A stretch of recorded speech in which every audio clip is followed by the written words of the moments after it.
आज के इस लेक्चर में हम ओनली न्यूमेरिकल सॉल्व करेंगे, इसलिए जो स्टेटमेंट तुमको मैंने लिखवाया था लास्ट टाइम अध्यारोपण का सिद्धांत, उसको एक बार वापस से देख लो अपनी कॉपी में।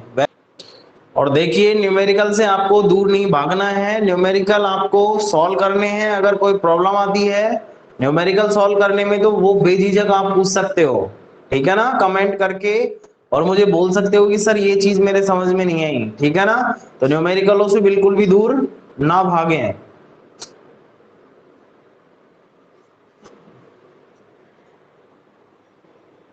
चलो चलते हैं अब हमारे टॉपिक पे।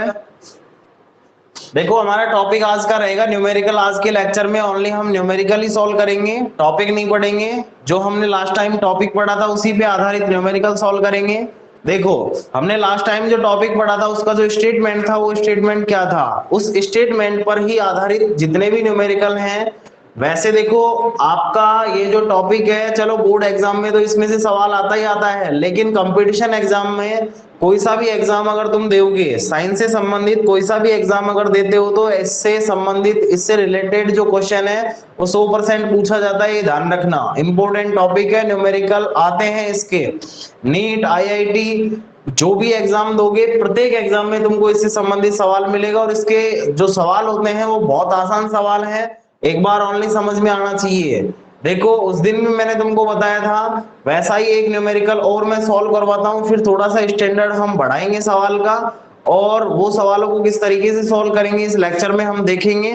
देखिए सबसे पहले तो मैं जो स्टेटमेंट हमने पढ़ा था वो स्टेटमेंट को आपके सामने बोल देता हूँ कि स्टेटमेंट क्या था।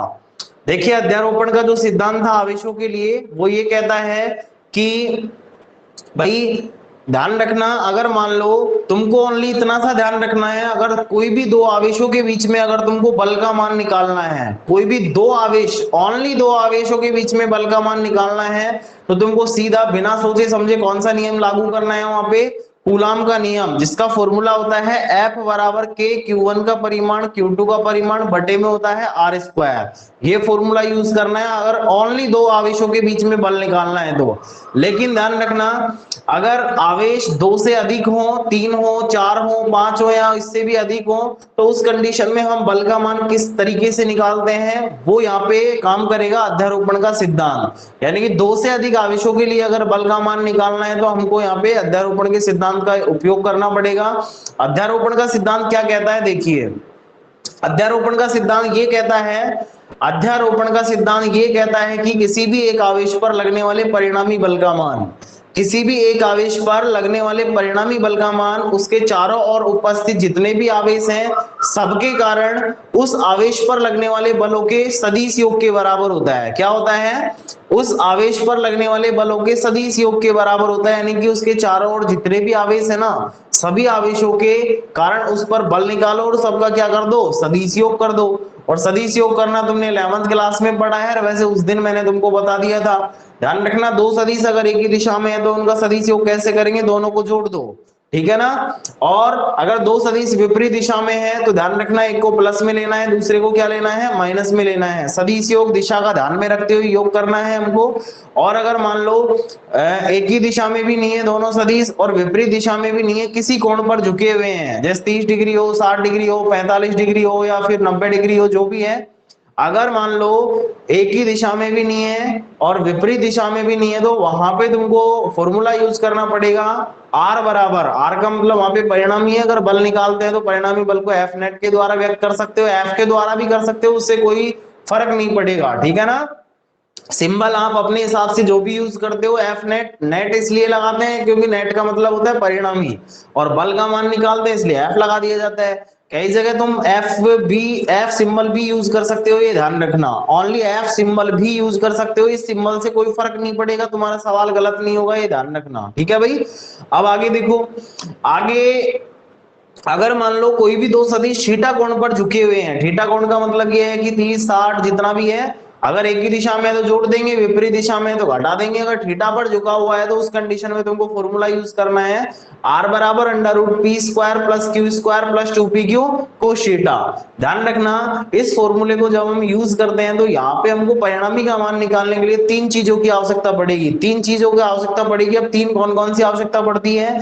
एक तो पहले सदिश का परिमाण, पहले सदिश का परिमाण यानी कि p सदिश का परिमाण, दूसरे सदिश का परिमाण यानी कि q सदिश का परिमाण, इन दोनों की आवश्यकता पड़ेगी। तीसरे नंबर पे ध्यान रखना हमको थीटा, 2p कोस थीटा होता है ना फॉर्मूले में, तो थीटा का मतलब ये होता है दोनों सदिशों के बीच के कोण की भी हमको आवश्यकता पड़ती है। अगर तीनों मान हमारे पास है तो हम आसानी से हम किसका मान ज्ञात कर सकते हैं? परिणामी सदिश का मान ज्ञात कर सकते हैं। तो देखो आगे हम न्यूमेरिकल सॉल्व करते हैं। वैसे एक न्यूमेरिकल मैंने उस दिन ऐसा ही बताया था, अब जो मैं न्यूमेरिकल बताऊंगा वो भी वैसा ही है, थोड़ा सा डिफरेंस उसमें आ जाएगा। देखो सवाल तुम्हारा क्या है, सवाल में तुमको लिखवाऊंगा नहीं, यहीं पे तुमको समझना है और वैसे ही देख लेना कि भाई सवाल क्या है, उसका आंसर देखना किस तरीके से उसका आंसर निकालेंगे। देखो भाई टाइम खराब नहीं करेंगे क्योंकि उसकी लैंग्वेज लिखवाने में थोड़ा सा टाइम लगता है, तो हम डायरेक्ट न्यूमेरिकल को सॉल्व करेंगे। मैं तुमको बता देता हूं कि न्यूमेरिकल में क्या तुमको पूछा गया है। देखो सवाल में तुमको आना एक समबाहु त्रिभुज दे रखा है, ये हमने एक समबाहु त्रिभुज बना दिया। सवाल में तुमको एक समबाहु त्रिभुज दे रखा है, समबाहु त्रिभुज मैंने तुम्हारे सामने बना दिया है, और समबाहु त्रिभुज में है ना तीनों शीर्षों पर जो आवेश रखे हुए हैं, जैसे सपोज करो इस शीर्ष को उसने नाम दे दिया ए, इसको नाम दे दिया बी और इसको नाम दे दिया उसने सी। ठीक है भाई। अब उसने इस सवाल में ये बोला है उसने इस सवाल में ये बोला है कि भाई इसके जो तीनों शीर्ष है ना, तीनों शीर्षों पर आवेश कौन कौन से रखे हुए हैं। इस पर तो आवेश रखा हुआ है प्लस क्यू, इस पर तो आवेश रखा हुआ है प्लस क्यू, इस वाले पर आवेश रखा हुआ है माइनस क्यू, और इस पर आवेश रखा हुआ है प्लस क्यू। ये आवेश रखे हुए हैं, ध्यान रखना। शीर्ष ए पर प्लस क्यू आवेश है, शीर्ष बी पर माइनस क्यू आवेश है, और शीर्ष सी पर प्लस क्यू आवेश है। फिर इसने है ना इस समबाहु त्रिभुज की जो भुजा है उसका मान भी दे रखा है। भुजा का मान सपोज करो स्मॉल ए दे रखा है तुमको। क्या दे रखा है? स्मॉल ए दे रखा है। अब तुमसे उसने पूछा है कि भाई शीर्ष ए पर यानी कि शीर्ष ए पर जो आवेश रखा हुआ है इस पर परिणामी बल का मान ज्ञात करो। शीर्ष ए पर रखे हुए आवेश पर परिणामी बल का मान तुमको ज्ञात करना है। चाहो तो अपने कॉपी में जब इसको क्वेश्चन को उतारोगे ना तो क्वेश्चन कैसे लिखोगे, लिखना कुछ भी नहीं है, ओनली डायग्राम बनाना है और साइड में लिख देना कि भाई शीर्ष ए पर रखे हुए आवेश पर, शीर्ष ए पर रखे हुए आवेश पर परिणामी बल का मान ज्ञात कीजिए। चाहो तो मैं लिख देता हूं यहाँ पे, देखो शीर्ष ए पर रखे आवेश पर, शीर्ष ए पर रखे आवेश पर लगने वाला परिणामी बल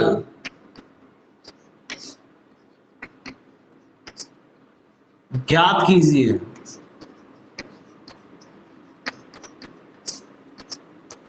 ठीक है ना, ये तुम्हारा सवाल है। अब देखो इस सवाल को हम सॉल्व करेंगे। तुम्हारे सामने सवाल लिखा हुआ है, एक समबाहु त्रिभुज है, समबाहु त्रिभुज में प्रत्येक भुजा की जो लंबाई है ना स्मॉल ए दे रखी है, तीनों शीर्षों पर आवेश रखे हुए प्लस क्यू माइनस क्यू और प्लस क्यू, और सवाल में पूछा है कि शीर्ष ए पर लगने वाले परिणामी बल का मान ज्ञात कीजिए। तो शीर्ष ए पर लगने वाले परिणामी बल का मान कैसे ज्ञात करेंगे, देखिए भाई शीर्ष ए पर रखे आवेश पर परिणामी बल कैसे ज्ञात करेंगे। तरीका बिल्कुल सेम होगा, ये ध्यान रखना, तरीका बिल्कुल सेम होगा। जो पिछला सवाल हमने किया था सेम तरीके से सॉल्व करेंगे। बस सदिश योग करने में तुमको थोड़ा सा एक चीज ये ध्यान रखना है कि दिशा किधर की तरफ होगी। अगर तुमने बलों की दिशा निकाल ली तो ये ध्यान रखना तुम्हारा सवाल आधा से ज्यादा सॉल्व हो जाएगा। आगे तो तुमको जो भी चीजें काम में आती हो, पिछले टॉपिकों में हमने पढ़ ली और पिछले साल 11th क्लास में पढ़ लिया था, वो चीजें काम में आएंगी। देखो भाई शीर्ष ए पर अगर हमको इस आवेश पर कुल बल का मान निकालना है ना, तो हमको ये देखना पड़ेगा कि इस आवेश के चारों तरफ कितने आवेश हैं और कौन कौन से आवेश हैं। तो इसके चारों तरफ देखो दो आवेश है, माइनस क्यू और प्लस क्यू। अब ये दोनों के दोनों आवेश कौन कौन सी दिशा में इस वाले आवेश पर बल लगाएंगे वो हमको यहाँ पे देखना पड़ेगा। तो देखिए भाई ये जो माइनस आवेश है, ध्यान रखना, विपरीत प्रकृति के आवेश हमेशा एक दूसरे को आकर्षित करते हैं, समान प्रकृति के आवेश हमेशा एक दूसरे को प्रतिकर्षित करते हैं। तो यहाँ पे जो माइनस आवेश है ये प्लस आवेश को क्या करेगा, आकर्षित करेगा ना, क्योंकि विपरीत प्रकृति का आवेश है। तो यहाँ पे देखो ये माइनस जो आवेश है इस प्लस को आकर्षित, आकर्षित का मतलब अपनी ओर खींचेगा, और अपनी ओर खींचेगा तो इस दिशा में बल लगेगा ना। मैंने तुमको बताया था कि दोनों आवेशों को मिलाने वाली रेखा की दिशा में हमेशा बल लगता है, और आकर्षण है तो अपनी ओर दिखा दो और प्रतिकर्षण है तो अपने से दूर की ओर दिखा दो। तो ये आवेश इस प्लस क्यू आवेश को अपनी ओर खींचेगा, आकर्षण बल लगेगा। तो हम यहाँ पे इस आवेश के कारण, माइनस क्यू आवेश के कारण इस प्लस क्यू आवेश पर लगने वाले बल की जो दिशा है ना, तो ये दिखा सकते हैं यहाँ पे। ये हमने बल की दिशा दिखा दी, और इस बल को हम नाम दे सकते हैं एफ बी सदिश। क्या नाम दे सकते हैं भाई, एफ बी सदिश नाम दे सकते हैं। एफ बी सदिश यहाँ पे ध्यान रखना, बिंदु बी पर या फिर शीर्ष बी पर रखे हुए आवेश के कारण शीर्ष ए पर रखे आवेश पर लगने वाला बल है, ये ध्यान रखना, ठीक है भाई। और ये जो प्लस क्यू आवेश है ना, इसको मैं थोड़ा सा साइड में लिख देता हूं यहाँ पे, मैंने थोड़ा सा साइड में लिख दिया यहाँ पे। अब देखो माइनस क्यू आवेश तो इसको आकर्षित कर रहा था, अपनी ओर लगा दिया बल इसमें। अब बात करेंगे कि ये वाला जो प्लस क्यू आवेश है, शीर्ष सी पर रखा हुआ प्लस क्यू आवेश जो है, वो इस वाले आवेश पर, इस प्लस क्यू आवेश पर कौन सी दिशा में बल लगाएगा। तो देखो ये भी प्लस है, ये भी प्लस है, प्रतिकर्षण बल है, और प्रतिकर्षण बल है तो तुमको पता है अपने से दूर की ओर धकेलेगा, और दूर की ओर धकेलेगा तो क्या करना पड़ेगा इसको भाई, ये अपने से दूर भगाएगा, तो दूर भगाने के लिए नीचे की ओर फोर्स लगाएगा या अपनी ओर फोर्स लगाएगा, दूर की ओर लगाएगा ना। और दूर की ओर लगाएगा तो ध्यान रखना दोनों आवेशों को मिलाने वाली रेखा की दिशा में, तो मिलाने वाली रेखा इस दिशा में आएगी, तो बल की जो दिशा होगी ना वो कौन सी हो जाएगी, ये वाली हो जाएगी। अब यहाँ पे देखो इस बल को हम नाम दे सकते हैं एफ सी सदिश। क्या नाम दे सकते हैं, एफ सी सदिश। अब हमको इन दोनों बलों का यानी कि एफ बी सदिश और एफ सी सदिश, इन दोनों का परिणामी निकालना है, और परिणामी सदिश, अब परिणामी निकालने के लिए देखो हमको ऐसे सवालों में डायग्राम में हमको पहले तो परिणामी की दिशा दिखानी पड़ेगी। अब दिशा मैंने तुमको बताया था कि भाई दिशा हमेशा ध्यान रखना दोनों सदिशों के मध्य में होती है, और दोनों सदिशों के मध्य में होगी तो मध्य का मतलब इस दिशा में हो जाएगी, जिसको मैं नाम दे सकता हूँ एफ नेट सदिश। क्या नाम दे सकता हूँ भाई, एफ नेट सदिश नाम दे सकता हूँ। दूसरे नंबर पे एक चीज और, अब हमको आवश्यकता पड़ेगी यहाँ पे दोनों सदिशों के मध्य के कोण की। तो यहाँ पे दोनों सदिशों के मध्य का कोण कौन सा होगा, ये वाला होगा, और ये वाला जो कोण होगा ना वो कितने डिग्री का होगा भाई। देखिए कोई मुझे आंसर बता सकता है, फटाफट से देख के मुझे बताओ डायग्राम में कि ये कोण का मान कितना होगा, थीटा का मान हमारे इस सवाल के लिए कितना होगा भाई, जल्दी से बताएं मुझे, कमेंट करके जल्दी से बताएं कि थीटा का मान कितना डिग्री होगा भाई। त्रिभुज यहाँ पे संभव है, ध्यान रखना, मुझे इस कोण का मान चाहिए, दोनों बलों के बीच का कोण। कोई बताएगा जल्दी से, जल्दी से कमेंट करके मुझे बताए। वेरी गुड, साहिल का जवाब आया है 120 डिग्री, और मनीष का भी आया है 120 डिग्री, बिल्कुल सही है। देखो यहाँ पे थीटा का जो मान होगा ना वो 120 डिग्री होगा। क्यों होगा, क्योंकि तुमको पता है एक सीधी रेखा है, और सीधी रेखा पर बनने वाला कोण 180 डिग्री का होता है। अब यहाँ पे ये वाला जो त्रिभुज है ना वो समबाहु त्रिभुज है, और समबाहु त्रिभुज में प्रत्येक कोण कितने का होता है, 60 डिग्री का। तो यहाँ पे ये वाला कोण 60 है, तो ये कितने का बचेगा, 120 का बचेगा, और 120 का बचेगा ना, तो यहाँ पे थीटा का जो मान है वो हम क्या लिख सकते हैं, 120 डिग्री लिख सकते हैं। भाई थीटा का मान हमारे पास आ चुका है, विशाल सिंह गुजर का आंसर भी आया 120 degree, very good.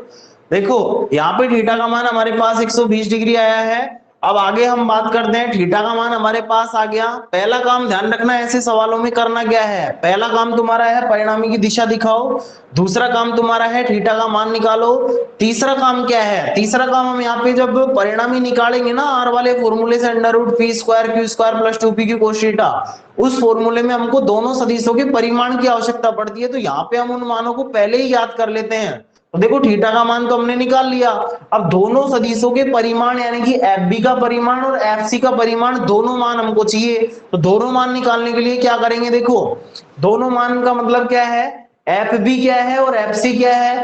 F B और एफ सी ध्यान रखना माइनस क्यू और प्लस क्यू इन दोनों आवेशों के कारण इस पर लगने वाला बल है, और बल का फॉर्मूला हम जानते हैं कौन सा फॉर्मूला होता है, कूलाम का फॉर्मूला होता है, जो कि होता है एफ बराबर के क्यू वन का परिमाण Q2 का परिमाण बटे में होता है आर स्क्वायर। ध्यान रखना Q1 Q2 यहाँ पे परिमाण में होते हैं, माइनस में अगर आवेश है तब भी उसको किस में लिया जाएगा, प्लस में ही लिया जाएगा, ठीक है ना। अब देखो सबसे पहले हम बात करेंगे FB का मान क्या होगा यहाँ पे। तो FB का मान क्या होगा भाई, FB FB यहाँ पे माइनस क्यू आवेश के कारण इस प्लस क्यू आवेश पर लगने वाला बल है ना, फॉर्मूला यूज करो, देखो K Q1 Q2 बटे आर स्क्वायर। K तो आएगा ही आएगा, नियतांक है। Q1 का मतलब चाहो तो इस वाले आवेश को मान लो, चाहो तो इस वाले आवेश को मान लो, इसको मानेंगे तो Q आ जाएगा। और इनटू में Q2 का परिमाण, Q2 यहाँ पे माइनस क्यू है, माइनस क्यू का परिमाण लेंगे तब भी क्या आएगा, Q ही आएगा ना। तो Q इंटू क्यू क्या हो जाएगा भाई, Q स्क्वायर हो जाएगा। बटे दोनों आवेशों के बीच की दूरी, r का मतलब क्या है, दोनों आवेशों के बीच की दूरी है, तो बीच की दूरी हमारे पास स्मॉल है, तो यहाँ पे क्या हो जाएगा, स्मॉल a स्क्वायर हो जाएगा, ठीक है भाई। अब देखो आगे, ये तो FB का मान हो गया। इसी तरीके से FC का मान, देखिए कोई मुझे बताएगा FC का जो मान होगा वो FB के बराबर होगा कि नहीं होगा, FB के बराबर होगा कि नहीं होगा FC का मान, जल्दी से बताओ। FC यहाँ पे क्या है, प्लस क्यू आवेश के कारण, इस वाले शीर्ष C पर जो आवेश रखा हुआ है प्लस क्यू, इसके कारण शीर्ष A पर रखे आवेश पर लगने वाले बल का फॉर्मूला है। जल्दी से बताओ भाई, इक्वल होगा सर, साहिल का जवाब आया है, वेरी गुड, बिल्कुल सही आंसर है। देखो फॉर्मूला ये है तुम्हारे पास, K तो आएगा ही आएगा, Q1 Q2 क्या है, Q1 का मान Q है, Q2 का मान भी Q है, तो Q स्क्वायर हो जाएगा, बटे में बीच की दूरी का वर्ग, तो बीच की दूरी यहाँ पे इसी के समान है, ध्यान रखना A है तो A स्क्वायर आ जाएगा। तो हम यहाँ पे लिख सकते हैं FB बराबर FC बराबर KQ स्क्वायर बटे A स्क्वायर, इसको मान लेते हैं समीकरण नंबर 1। वो का वो सवाल बन गया जो पिछला लास्ट टाइम हमने सवाल सॉल्व किया था। अब देखो फॉर्मूला यूज करेंगे और मान रखेंगे, आंसर हमारे पास आ जाएगा। कैसे करेंगे देखो, फॉर्मूला क्या है परिणामी बल का, परिणामी बल का फॉर्मूला हम लगाएंगे, यहां पे लिख देते हैं शीर्ष A पर, शीर्ष A पर रखे आवेश पर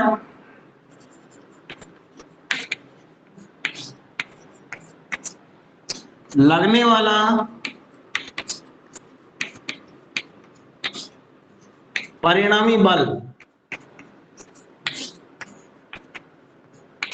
इसको मैं यहाँ पे व्यक्त कर देता हूं F नेट के द्वारा। किसके द्वारा व्यक्त करता हूं, F नेट के द्वारा व्यक्त कर देता हूं। अब देखो इसका फॉर्मूला क्या होगा भाई, हमारा फॉर्मूला होता है R बराबर, R की जगह तो यहाँ पे परिणामी बल F नेट आ गया, बराबर होता है under root p square plus q square plus 2pq cos theta. तो देखो P और Q की जगह हमारे पास यहाँ पे है ना FB और FC है, क्या है FB और FC, और थीटा की जगह हमारे पास क्या है 120 डिग्री है, तो मान रखेंगे देखो FB स्क्वायर भाई, P स्क्वायर की जगह तो आ जाएगा FB स्क्वायर, Q स्क्वायर की जगह आ जाएगा FC square plus 2FB FC कोस 120 डिग्री। अब मान रखो, सॉल्व करो, आंसर आ जाएगा।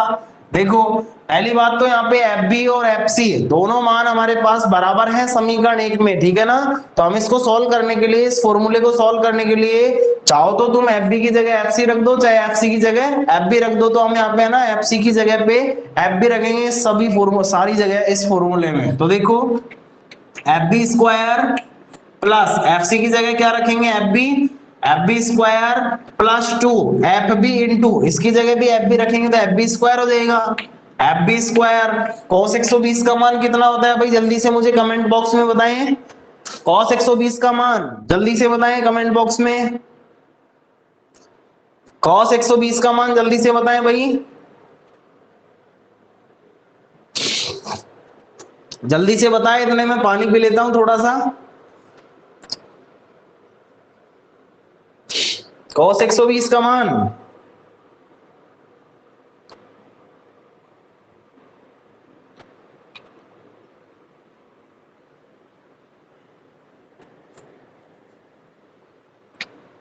वेरी गुड भाई मनीष भैया, 1/2 नहीं होता है, -1/2 होता है, ध्यान रखना, -1/2 इसका आंसर होगा, 1/2 नहीं होगा। देखो इसका आंसर होगा -1/2। cos 120 का मान होता है -1/2। क्या होता है? -1/2 होता है। ध्यान रखना cos 120 का मान -1/2 होता है। अब यहाँ पे 2 से 2 को हम कैंसिल करेंगे, हमारे पास आएगा √FB²। इसको लिख देते हैं प्लस FB²। और ये जो माइनस है ना वो आगे आएगा तो ये माइनस का FB² हो जाएगा। FB² से FB² कैंसिल होगा, हमारे पास ओनली एक FB² बचेगा। स्क्वायर होने की वजह से ये अंडर रूट के बाहर आ जाएगा। FB का मान कहां से रखेंगे? समीकरण 1 से।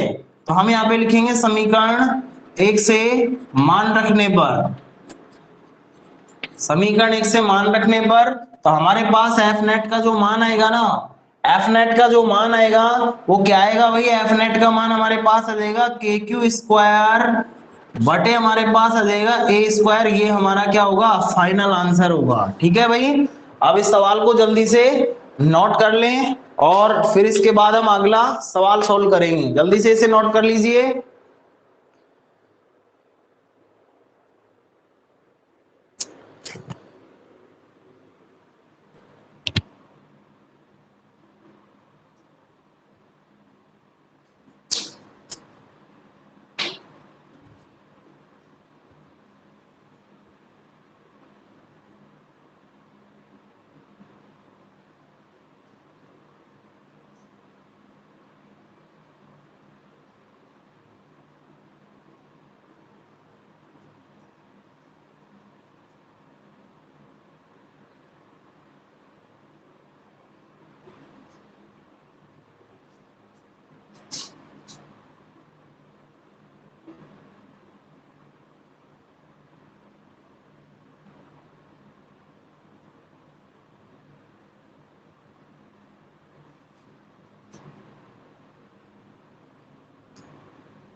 जब इसे उतार लेते हो तो कमेंट बॉक्स में लिख देना हाँ भाई हमने उतार लिया, जिससे हमारा टाइम खराब ना हो।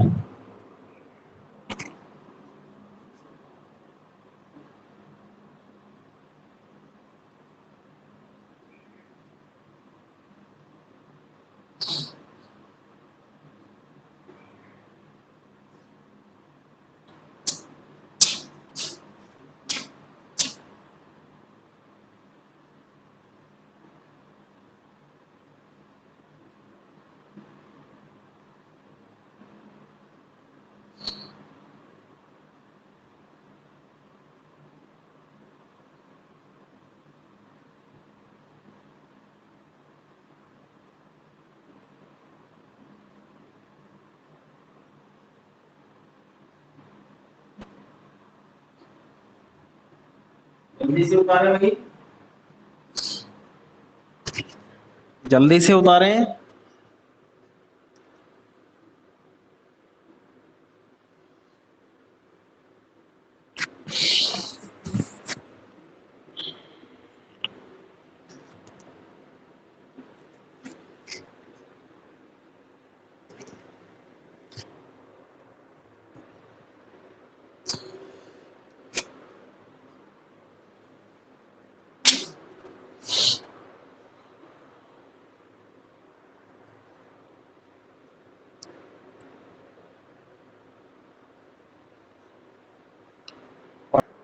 आगे चलते हैं। अगला जो सवाल है आज मैं तुमको ना सवाल घर से करने के लिए भी दूंगा। आज मैं तुमको कुछ सवाल खुद से करने के लिए भी दूंगा। तो देखो जो पैटर्न के सवाल आएंगे ना वो सारे पैटर्न मैं तुमको यहाँ पे बता देता हूँ। एक तो त्रिभुज का सवाल आ सकता है, त्रिभुज के तीनों शीर्षों पर कोई से भी आवेश वो रख सकता है। तो त्रिभुज के सवाल तो मेरे हिसाब से प्रत्येक स्टूडेंट कर सकता है। देखो त्रिभुज के शीर्षों पर कोई सा भी आवेश रख सकता है, प्लस आवेश भी रख सकता है, माइनस भी रख सकता है। ठीक है ना? ओनली तुमको वहां पे दिशाओं का ज्ञान होना चाहिए, और दिशाओं का अगर पता तुमने लगा लिया ना तो तुम्हारा सवाल बिल्कुल राइट हो जाएगा। अब देखो आगे और कैसे सवाल आ सकते हैं। वैसे एग्जाम में हमारा जो बोर्ड एग्जाम है ना उसमें तो बिल्कुल आसान सवाल पूछे जाते हैं, लेकिन कंपटीशन एग्जाम में थोड़े से टफ सवाल पूछे जाते हैं। देखो अब अगला पैटर्न इस टॉपिक के जो सवाल है उसका क्या होगा। देखो अगला पैटर्न तुम्हारा ये है, क्वेश्चन पूछा जाएगा तुम्हारे त्रिभुज के स्थान पे, यहाँ पे तुमको दिया जाएगा वर्ग। ठीक है ना? ये तुम्हारे सामने एक वर्ग बना हुआ है, सवाल को ध्यान से समझना है, सवाल क्या कहना चाह रहा है तुमसे। ये तुम्हारे सामने एक वर्ग है, वर्ग का मतलब ये है कि इसकी चारों भुजाएं समान है, ठीक है ना, चारों भुजाओं की लंबाई समान है। चाहो तो मैं यहाँ पे है ना लंबाई भी लिख देता हूँ, ये भुजा भी स्मॉल ए है, ये भुजा भी स्मॉल ए है, ये भुजा भी स्मॉल ए है, और ये भुजा भी क्या है, स्मॉल ए है, ठीक है भाई। अब आगे चलते हैं, देखो आगे ये सवाल तुमसे क्या कहना चाह रहा है।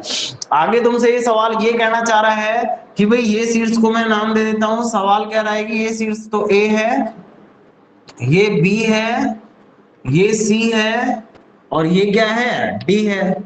सवाल को ध्यान से समझे, देखो सवाल अगर समझ में आ गया ना तो आधी सी चीज तो हमारी वैसे ही क्लियर हो जाती है, ठीक है ना। सवाल को ध्यान से पढ़े, ध्यान से सुने कि सवाल क्या कहना चाह रहा है, क्या हमसे पूछ रहा है, ठीक है ना। इस सवाल में तुमको एक वर्ग दे रखा है, और वर्ग के वर्ग की प्रत्येक भुजा की जो लंबाई है वो स्मॉल ए दे रखी है, चारों शीर्षों को उसने नाम भी दे दिया। अब उसने ये भी बोला है कि भाई इस वर्ग के प्रत्येक शीर्ष पर, इस वर्ग के प्रत्येक शीर्ष पर समान आवेश रखा हुआ है, और वो भी आवेश का जो मान तुमको दे रखा है ना, वो ध्यान रखना, स्मॉल स्मॉल क्यों दे रखा है, ये स्मॉल क्यों इस पर रखा हुआ है, इस पर भी स्मॉल क्यों रखा हुआ है, और इस पर भी स्मॉल क्यों रखा हुआ है, इस पर भी कौन सा आवेश रखा हुआ है, स्मॉल क्यों रखा हुआ है।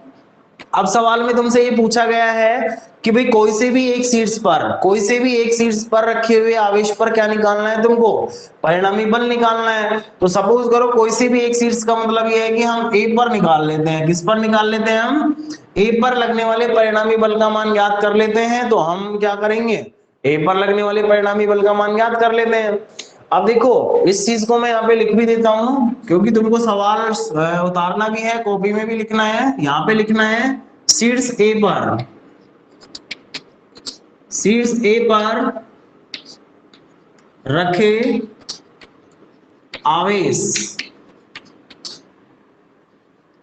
पर लगने वाले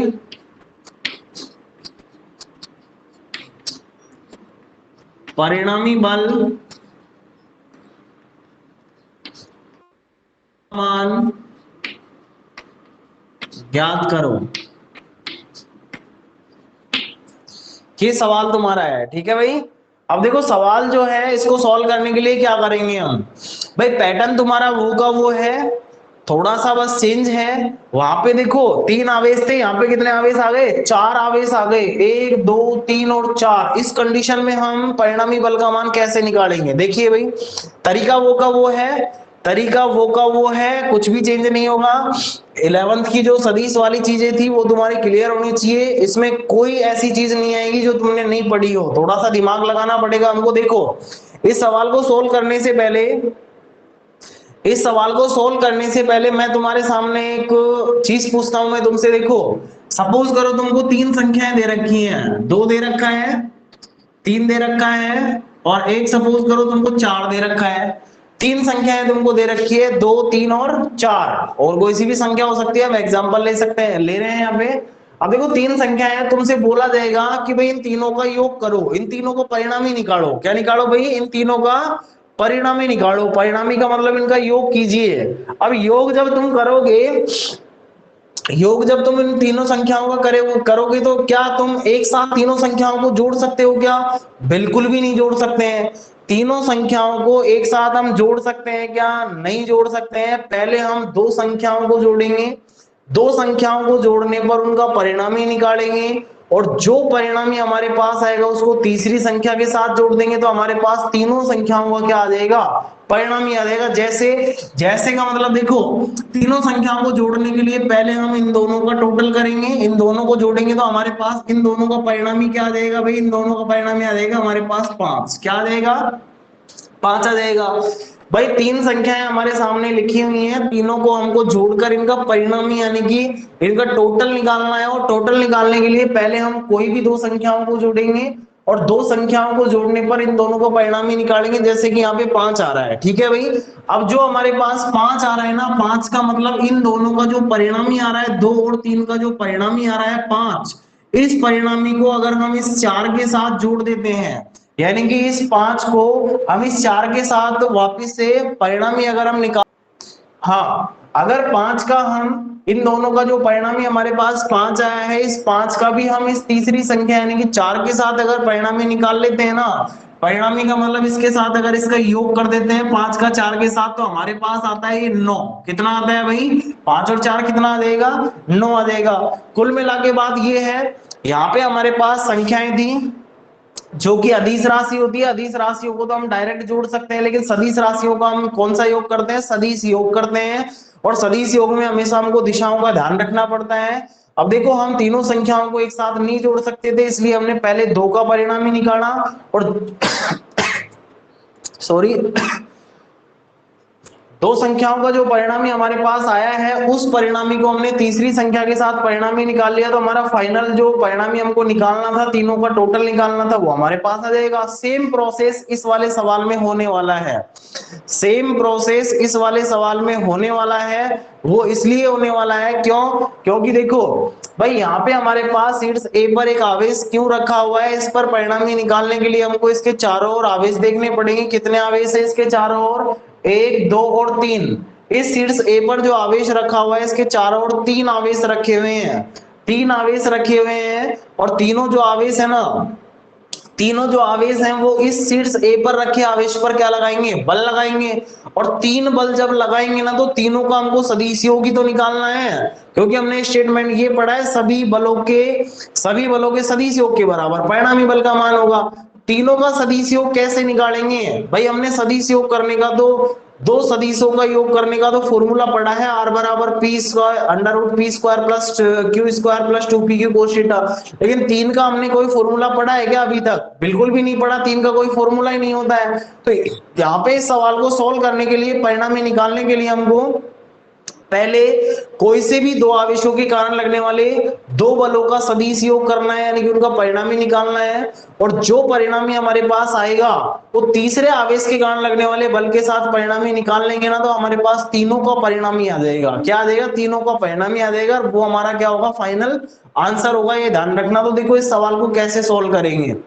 सबसे पहले हम बात करते हैं, इस आवेश पर हमको परिणामी निकालना है, और इस आवेश पर परिणामी अगर निकालना है तो इसके चारों ओर देखो 3 आवेश हैं, 1, 2 और 3। अब तीनों का एक साथ परिणामी हम नहीं निकाल सकते हैं, पहले दो का निकालना पड़ेगा। कोई से भी दो का जो तुमको आसान लगते हैं उनका पहले निकाल लो। तो देखो, एक तो इस वाले आवेश का और एक इस वाले आवेश का, इस पर लगने वाला जो बल है उसका परिणामी निकाल लेते हैं।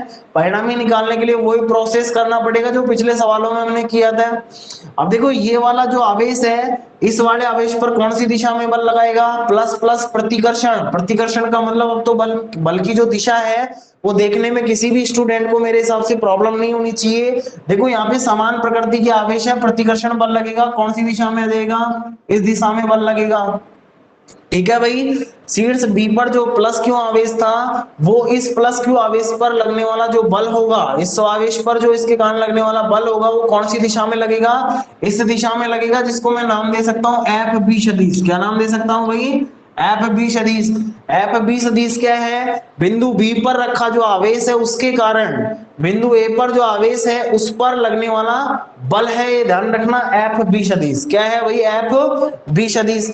दूसरे नंबर पे हम बात करते हैं कि शीर्ष डी पर जो आवेश रखा हुआ है, इसके कारण इस वाले आवेश पर कौन सी दिशा में बल लगेगा? तो देखो, डी पर जो आवेश है वो भी प्लस क्यू आवेश है, तो प्लस प्लस क्या होगा? प्रतिकर्षण। प्रतिकर्षण दोनों आवेशों को मिलाने वाली रेखा के अनुदिश लगेगा, और अनुदिश का मतलब किधर की तरफ लग जाएगा? नीचे की ओर लग जाएगा। ठीक है भाई। अब इस बल को हम क्या नाम देंगे? एफ डी सदिश नाम देंगे। क्या नाम देंगे? एफ डी सदिश नाम देंगे।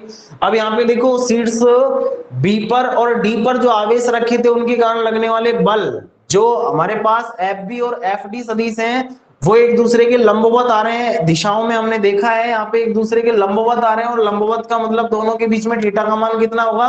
90 डिग्री होगा। कितना होगा?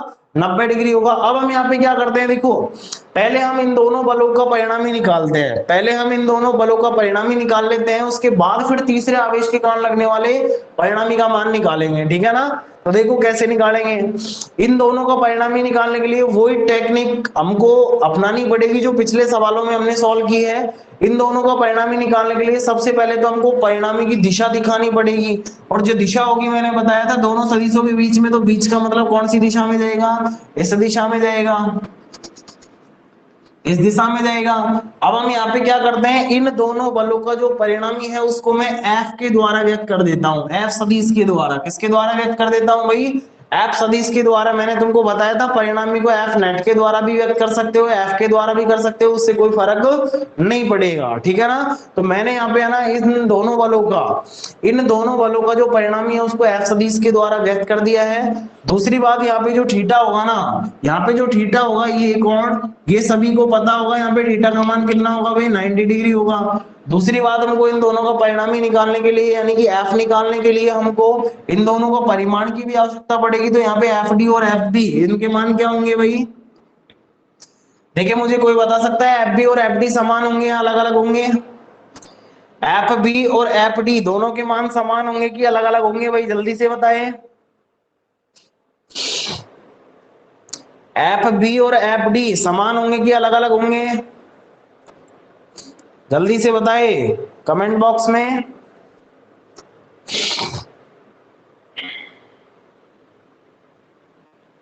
जल्दी से आंसर दें, दोनों बलों के मान समान होंगे या अलग अलग होंगे? वेरी गुड, विशाल सिंह गुजर का मैसेज आया है, सेम होंगे। बिल्कुल भाई सेम होंगे। देखो सेम कैसे होंगे, सबसे पहले हम एफ बी की बात कर लेते हैं। एफ बी क्या है, बिंदु बी पर रखा आवेश के कारण उस पर लगने वाला बल। कूलाम का फॉर्मूला यूज करना पड़ेगा। फॉर्मूला क्या होता है, F बराबर के Q1 का परिमाण Q2 का परिमाण बटे आर स्क्वायर। तो यहाँ पे के तो आएगा ही आएगा, नियतांक है Q1 यहाँ पे Q है, Q2 यहाँ पे Q है, तो Q स्क्वायर हो जाएगा। बटे में तुम्हारे पास क्या आ जाएगा, आर स्क्वायर होता है फॉर्मूले में, तो आर की जगह यहाँ पे ए है तो ए स्क्वायर आ जाएगा। ये तुम्हारा एफ डी का मान हो गया। इसी तरीके से एफ डी का मान निकाल सकते हो। एफ डी क्या है, डी पर रखे आवेश के कारण लगने वाला बल।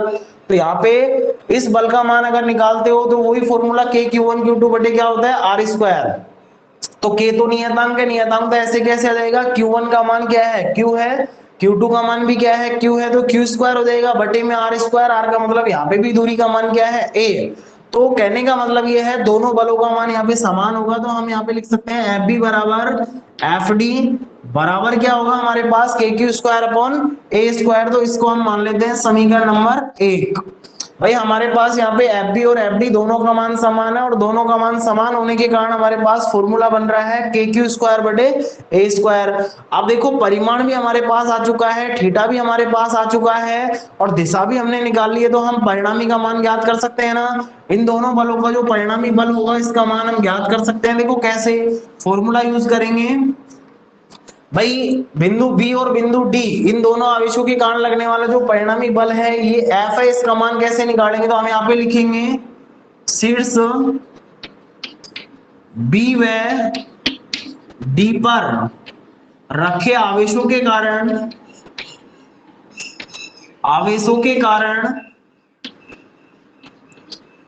शीर्ष ए पर रखे आवेश पर लगने वाला परिणामी बल जिसको तुमने कौन से सिंबल के द्वारा व्यक्त किया है, एफ के द्वारा किया है।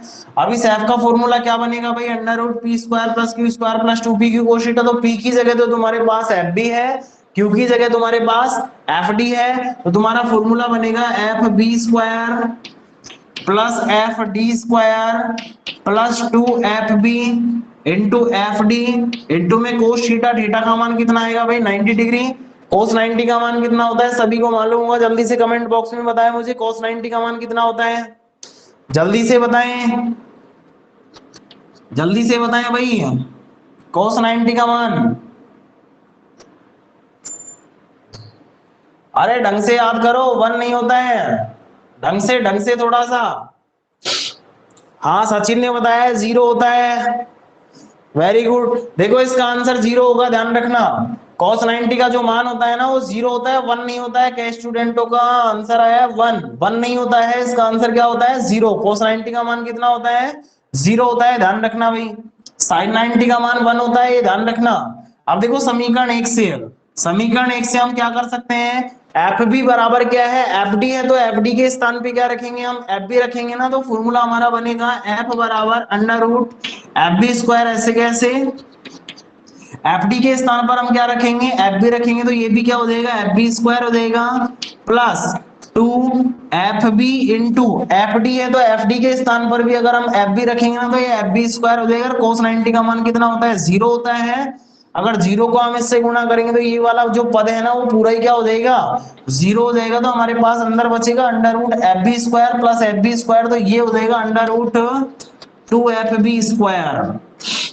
अब अंडर रूट से FB स्क्वायर स्क्वायर होने की वजह से क्या हो जाएगा, बाहर निकल जाएगा, और बाहर निकल जाएगा ना तो इसको हम लिख सकते हैं F बराबर अंडर रूट 2FB। अब FB का जो मान आएगा हमारे पास क्या आएगा, समीकरण 1 से KQ स्क्वायर बटे A स्क्वायर आ जाएगा। हम यहाँ पे मान रख देते हैं समीकरण 1 से, समीकरण 1 से F जो हमारे पास आएगा ना वो आ जाएगा अंडर रूट 2, FB का मान क्या है KQ स्क्वायर बटे A स्क्वायर, इसको मैं मान लेता हूं समीकरण नंबर 2। अब कई स्टूडेंट तो ये सोच रहे होंगे, कई स्टूडेंट तो ये सोच रहे होंगे कि यहाँ पर हमारा आंसर आ गया। अभी हमारा आंसर नहीं आया है, क्योंकि मैंने तुमको बताया था कि यहाँ पे जिस आवेश पर हमको बल का मान निकालना है ना उसके चारों ओर 3 आवेश हैं, और तीनों आवेशों के कारण हमको परिणामी निकालना है। ये जो हमारे पास परिणामी आया है वो केवल 2 आवेशों के कारण परिणामी आया है, तो हमको अभी तीसरे आवेश के कारण लगने वाले बल का भी इस परिणामी के साथ क्या करना है, योग करना है, सदिश योग। जैसा कि हमने 2 और 3 को जोड़ा था तो 5 आया था ना, वैसे हमने 2 बलों को जोड़ने पर हमारे पास 5 के स्थान पर ये वाला मान आ गया। अब आगे हम क्या करेंगे, आगे जैसे 5 को हमने तीसरे वाले के साथ जोड़ दिया था तो उसके बाद कितना आया था, 9 आया था। तो अब हम इस वाले बल को तीसरा वाला जो आवेश है ना C पर जो आवेश रखा हुआ है इसके कारण लगने वाले बल के साथ कौन सा योग करेंगे, सदिश योग करेंगे। अब सदिश योग करने के लिए क्या करना पड़ेगा भाई, सदिश योग करने के लिए भाई 2 बल कौन कौन से होंगे, कौन कौन से बलों के लिए, 2 बलों के कारण हमको सदिश योग करना है, और 2 बल कौन कौन से होंगे, एक तो हमारे पास F सदिश रहेगा, ठीक है ना, एक बल तो हमारा F सदिश रहेगा, और दूसरा कौन सा रहेगा, दूसरा C पर जो आवेश रखा हुआ है उसके कारण लगने वाला बल। तो इसके कारण लगने वाला जो बल होगा वो कौन सी दिशा में लगेगा भाई, इस वाले आवेश पर। देखो ये आवेश भी प्लस है, ये आवेश भी प्लस है, तो प्लस प्लस प्रतिकर्षण, तो यहाँ पे प्रतिकर्षण बल की जो दिशा होगी ना अपने से दूर भगाएगा दोनों आवेशों को मिलाने वाली रेखा की दिशा में।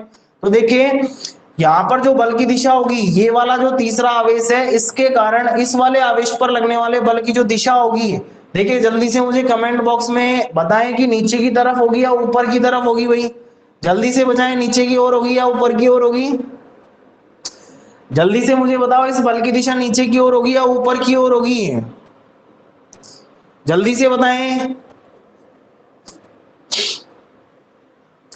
जल्दी से मुझे कमेंट बॉक्स में बताएं कि शीर्ष C पर जो आवेश रखा हुआ है उसके कारण शीर्ष A पर जो आवेश रखा हुआ है उस पर लगने वाले बल की दिशा नीचे की तरफ यानी कि F की दिशा में होगी या फिर आवेश की ओर होगी, जल्दी से बताएं।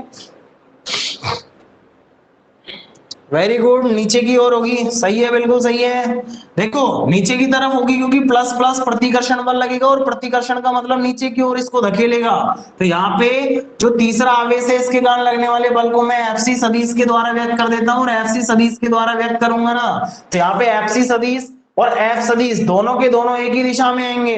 अब दोनों के दोनों अगर एक ही दिशा में है तो मैंने तुमको बताया था कि परिणामी भी कौन सी दिशा में होगा, जब 2 सदिश एक ही दिशा में होते हैं तो परिणामी भी उसी दिशा में होता है। तो इन दोनों का जो परिणामी होगा ना वो भी इस दिशा में होगा, जिसको मैं व्यक्त कर सकता हूँ F नेट के द्वारा, किसके द्वारा, F नेट सदिश के द्वारा। F नेट क्यों किया है, क्योंकि तीनों के तीनों आवेशों के कारण जो फाइनल परिणामी होगा वो हमारा F नेट सदिश होगा, और F नेट सदिश उसी दिशा में आ रहा है जिस दिशा में हमारे पास F सदिश था।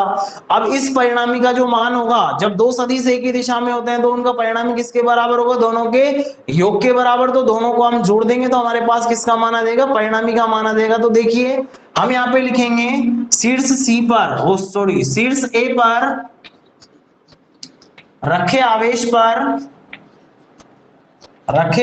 पर लगने वाला परिणामी बल, तीनों आवेशों के कारण लगने वाला जो परिणामी बल है एफ नेट होगा, और एफ नेट का मान दोनों सदिश यानी कि एफ सदिश और एफ सी सदिश दोनों एक ही दिशा में होने के कारण दोनों के योग के बराबर होगा, तो दोनों को हम जोड़ेंगे ना तो एफ प्लस हमारे पास क्या आ जाएगा, एफ सी आ जाएगा। अब हमको एफ नेट का मान निकालने के लिए दोनों की आवश्यकता पड़ेगी, तो एफ का मान तो हमारे पास है और एफ सी का मान हम सीधे फॉर्मूले से लिख सकते हैं। तो देखो एफ का मान तो समीकरण 2 से रखेंगे, समीकरण 2 से एफ नेट बराबर तुम्हारे पास क्या हो जाएगा, एफ का मान तो क्या आ जाएगा, अंडर रूट के क्यू स्क्वायर बटे में ए स्क्वायर हो जाएगा, प्लस एफ सी का मान क्या होगा, देखो फॉर्मूला होता है के क्यू वन का परिमाण क्यू टू का परिमाण बटे में क्या होता है आर स्क्वायर। के तो यहाँ पे नियतांक है, नियतांक ऐसे कैसे आ जाएगा, क्यू वन दिख तो रहा है ना भाई सभी को। देखो Q1 का मतलब क्या है, Q1 का मतलब क्या है भाई, FC का मतलब है यहाँ पे शीर्ष C पर जो आवेश रखा हुआ है उसके कारण यहाँ पर लगने वाला बल, तो दोनों के बीच में बल निकालना है तो Q1 Q2, Q1 का मान भी Q है और Q2 का मान भी क्या है तुम्हारे पास Q है, तो Q1 इंटू Q2 अगर तुम निकाल दो तो Q इंटू Q क्या आएगा, Q स्क्वायर आएगा, बटे दोनों आवेशों के बीच की दूरी का वर्ग होता है आर स्क्वायर होता है ना। अब देखिए मुझे कोई बता सकता है क्या, कमेंट बॉक्स में जल्दी से मैसेज करके मुझे बताएं कि दोनों आवेशों के बीच की दूरी यहाँ पर क्या होगी, जल्दी से बताएं मुझे कि इस दूरी का मान कितना होगा। पाइथागोरस प्रमेय लगाकर जल्दी से इस मान को निकालें, कितना आएगा, पाइथागोरस प्रमेय लगाकर इस दूरी का मान जल्दी से निकालें भाई, कितना आएगा, इस विकर्ण का जो मान होगा बीच की दूरी का जो मान होगा वो कितना आएगा, कितना आएगा जल्दी से बताएं। क्या अंडर रूट टू ए आ रहा है क्या, जल्दी से बताएं। वेरी गुड, साहिल के सही आया है आंसर। देखो अंडर रूट टू ए आया है, हमारे पास टाइम थोड़ा सा कम है इसलिए मैं डायरेक्ट लिख देता हूं अंडर रूट टू ए। प्रत्येक स्टूडेंट को ये आना चाहिए कि कितनी दूरी होती है, यहाँ पे अंडर रूट टू ए होती है। पाइथागोरस प्रमेय लगा करके तुम इस दूरी का मान निकाल सकते हो। अब देखो आर का मान तुम्हारे पास ये आ रहा है, यानी कि दोनों के बीच की दूरी का मान तुम्हारे पास ये आ रहा है, तो इसका वर्ग करना है ना, फॉर्मूले के अनुसार आर स्क्वायर होता है, तो वर्ग करेंगे तो यहाँ पे क्या आ जाएगा, टू ए स्क्वायर, क्या आ जाएगा, टू ए स्क्वायर आ जाएगा, ये आ गया। अब इसको थोड़ा सा और सॉल्व कर लेते हैं। देखो दोनों में से क्या कॉमन आ रहा है, के क्यू स्क्वायर बटे ए स्क्वायर कॉमन आ रहा है, अंदर बचेगा अंडर रूट टू प्लस 1/2, ये तुम्हारा फाइनल आंसर होगा, ये तुम्हारा फाइनल आंसर होगा। ऐसे सवाल तुमसे बोर्ड एग्जाम में भी पूछे जाते हैं और कंपटीशन एग्जाम में भी पूछे जाते हैं, तो इस सवाल को जल्दी से उतारें।